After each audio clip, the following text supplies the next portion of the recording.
vous vous demandez qui vous devriez aller voir. Un sexothérapeute, un sexologue, un coach. Vous avez envie d'avoir une sexualité épanouie, que ce soit seul ou en couple. Et en fait, toutes ces notions, elles sont un peu vagues. C'est pour ça que j'ai fait cette vidéo.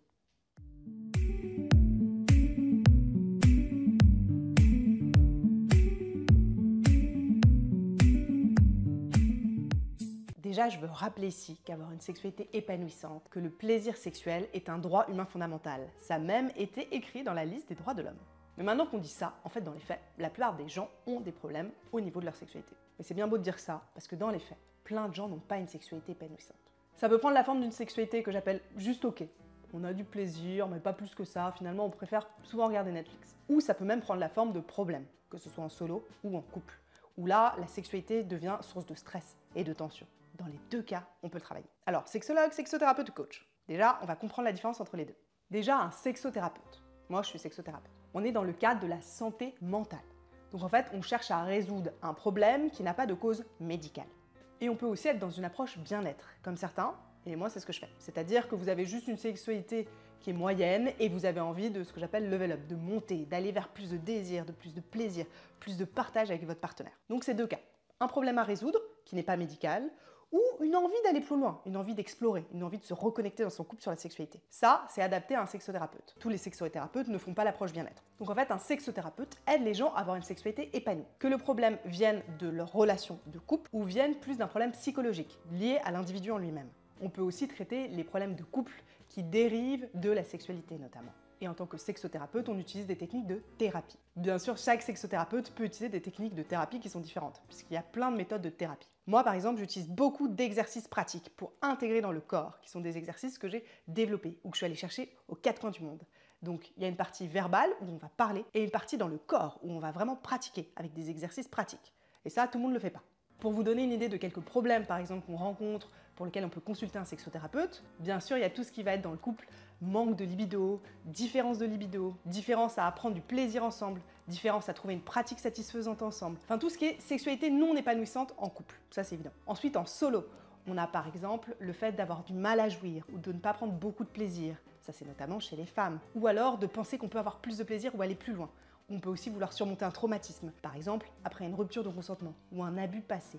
On peut aussi avoir du mal à se remettre d'une relation amoureuse avec un rapport au corps qui a changé. Ça peut aussi être des troubles de la sexualité qui sont liés à plein de paramètres différents. Notamment, par exemple, si on n'a pas forcément confiance en soi, ou si on a un rapport à son corps compliqué, ou même si on a l'impression d'être déconnecté de son corps. En tant qu'homme, ça peut aussi être des troubles de l'érection, des difficultés à avoir de la libido, des difficultés à désirer son partenaire avec lequel on est en couple, mais avoir du désir pour d'autres personnes. Enfin, le champ est très large. Et alors dans quel cas on va voir un sexologue? Et qu'est-ce que c'est? En fait, un sexologue a un côté beaucoup plus médical. C'est d'ailleurs souvent un médecin à l'origine, mais parfois ça peut être un psychologue également qui a suivi une formation complémentaire. Du coup, on va voir un sexologue quand notre trouble, notre problème peut avoir une cause médicale. Puisque si c'est un médecin, il peut prescrire des analyses par exemple ou des examens complémentaires. Ce qu'en tant que sexothérapeute, on ne peut pas faire. Il peut aussi prescrire des médicaments s'il y a besoin. Le sexologue s'occupe aussi parfois des problèmes d'identité de genre ou de comportement sexuel. On va donc le voir quand le problème est soit d'origine physiologique, par exemple dans certains cas, mais au final c'est rare, de troubles de l'érection, la plupart du temps ça se passe dans la tête, ou alors dans le cas de troubles psychologiques plus graves et plus avancés.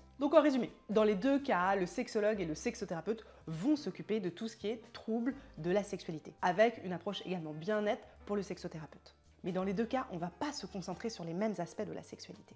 En sexothérapie, on est plus sur le relationnel et le psychologique.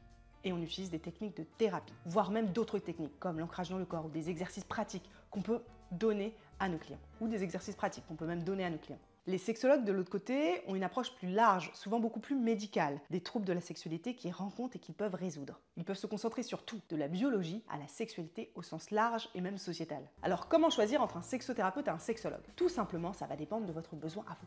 Si les troubles dans votre sexualité sont principalement relationnels ou psychologiques, un sexothérapeute fait très bien l'affaire. Si vos troubles peuvent être d'origine médicale ou sont beaucoup plus ancrés au niveau d'une pathologie, un sexologue sera plus adapté. Et pareil, si vous souhaitez juste améliorer votre sexualité de couple, notamment manque de libido, manque de connexion sexuelle, manque de plaisir sexuel, ou juste améliorer votre capacité à être un meilleur amant ou avoir plus de plaisir ou explorer d'autres formes de sexualité, un sexothérapeute est adapté s'il intègre cette approche bien-être, ce qui n'est pas le cas de tous les sexothérapeutes. Ce que je vous incite à vous poser comme question, c'est aussi le type de thérapie qui pourrait vous correspondre. Est-ce que vous avez envie de parler uniquement, donc une thérapie qui soit principalement verbale, ou est-ce que vous avez envie d'avoir une approche qui intègre votre corps, ou même d'avoir des exercices pratiques que vous allez réaliser chez vous, seul ou à deux dans le cadre d'une thérapie de couple. Ça, c'est une spécificité que moi j'ai développée.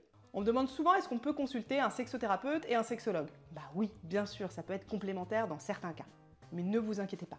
Si vous consultez un sexothérapeute et qu'il s'avère qu'il y a un doute sur le plan médical, on vous incitera toujours à aller voir votre médecin traitant ou un autre médecin pour éliminer une cause médicale et ensuite pouvoir continuer le travail de sexothérapie. N'hésitez pas à vous abonner à la chaîne YouTube pour plus de contenu autour de la sexualité et du couple et avoir une sexualité épanouissante. Vous pouvez aussi réserver des consultations avec moi en visio ou en présentiel à Paris, que ce soit seul ou en couple.